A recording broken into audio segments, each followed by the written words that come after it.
Hey guys, this is Alex703 Rockstar, and I am back with another review, and this time we are in my dining room. What do you know?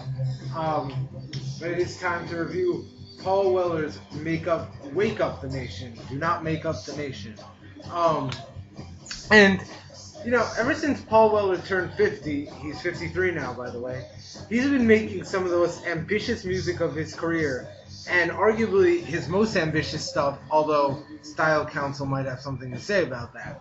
But his last two albums, 22 Dreams, and this one, Wake Up the Nation, have been some of his most out there stuff.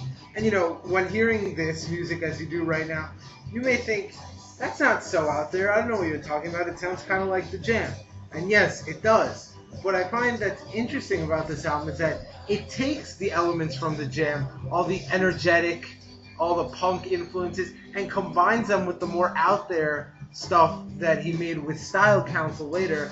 And later in the album, you'll hear the tracks aren't so linear like this. They later sort of branch out and, you know, explore a little bit, although they're all very short. Most of them are under 3 minutes, with the exception of the epic, I'll call it, Trees, which is just over 4 minutes and is a 5-part song that changes both tempo and genre 5 times. It is brilliant. But this album really finds Paul Weller rejuvenated. I haven't heard him this excited since Sound Effects, you know? And speaking of Sound Effects, for definitive records, as far as this goes, this is a definitive record. If I wanted to show someone what Paul Weller was all about, I might show them Sound Effects. I might show them My Ever-Changing Moods. But I also might show them this. And there's something to be said about that. And there's this intangible about it that I can't place that is that gives me that feeling. It's not very long, but it's not short either, about 40 minutes. I actually think it's the perfect length because it doesn't wear out its welcome. And, it's not perfect. Some of the songs in the beginning are a little repetitive, and his whole message where it's like, tell the kids to get off of Facebook and stuff, it's just like, it feels kind of like an old man complaining type thing.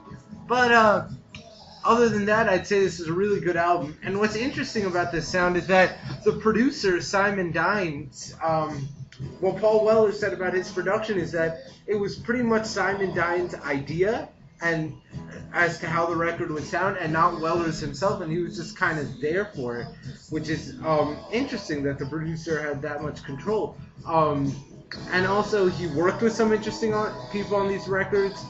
Bruce Hoxton from The Jam is there. They made up a couple of years ago, Paul Weller and he. And Kevin Shields from My Bloody Valentine appears on the track. Now, if you buy the special edition, which I don't have, you'll get a bunch of remixes from bands such as Tongue or the Yeah Yeah Yeahs, and that would be interesting to hear, but I don't have it. Whatever.